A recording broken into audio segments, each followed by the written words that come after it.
Jimmy Two-Time Yunzology 412, Pittsburgh Steelers offseason news and moves. A lot of changes in the roster for the Steelers that we're going to get into.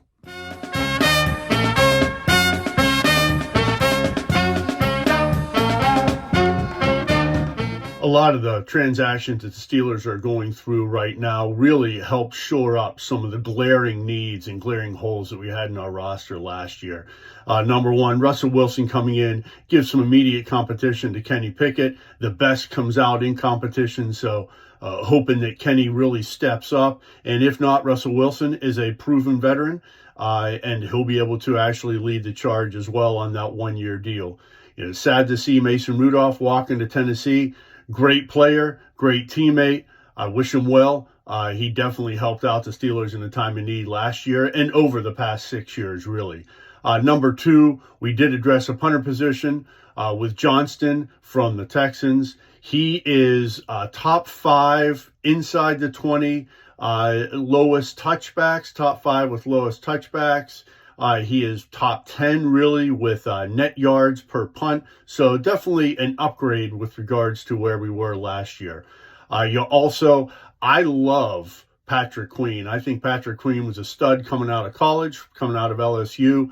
Was hoping that the Steelers would draft him a few years ago. They didn't, but, we get him back in the fold here. The guy's hungry. The guy reminds me a lot of Joey Porter. Ray Lewis, he's that type of player on the inside. His problem is just hoping that he stays healthy. We just need him to stay healthy to keep the ball rolling forward. We also got from the trade, Deontay Johnson going to Carolina. We got that corner. Everyone's saying he's going to play opposite of Joey Porter Jr. I'm still a big fan of Corey Trice Jr. Continue to beat that drum for him. He was the corner that was hurt in training camp last year. Same size, build as Joey Porter. So let's hope that he gets healthy, and let's hope once again that the competition really shows up. Also, if we take a look, the one area that we did not address as of yet is a safety position to go ahead and stay with Minkah Fitzpatrick. You still got that Adams from Green Bay. I think Justin Simmons is still on the board, so hopefully the Steelers will make a move, bring them in. And since Deontay Johnson walked, a lot of chatter about Tyler Boyd coming back home and playing for the Steelers. So we'll see what happens with regards to that. But going forward, if you take a look at the positions and really the makeup of the team, we have, other than a need for one receiver, we have a ton of receivers that are young. We have big tight ends. We have a stable of running backs. Now we have Russell Wilson and Kenny Pickett. We need offensive linemen. I think they go on the offensive side of the ball. In most of the picks in the draft coming up here, you got to go offensive line. You build from inside out, and offensive line wins championships. So got to really build that up and solidify that position. On the defensive side of the ball, you have Keanu Benton and DeMarvin Leal on the defensive line. Young guys, you have Loudermilk.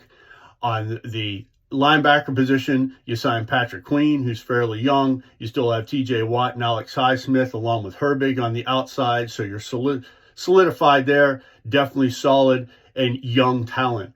On the cornerback position, like I mentioned, you have Corey Trice, you have that guy that they got in the Deontay Johnson trade, and you have Joey Porter on the other side. Safety, Minkah Fitzpatrick, you need that other safety. So they are positioned well going forward. Young talent that just has to stay healthy. But I think in the draft, and we'll have another episode and kind of preview of the draft, but I think in the draft we go offensive line, we get an inside linebacker, we get maybe a safety, we try to pick up a wide receiver either in free agency or in the draft, and then really just heavy on the offensive line. Maybe a defensive lineman, a younger defensive lineman, heavy on the offensive line.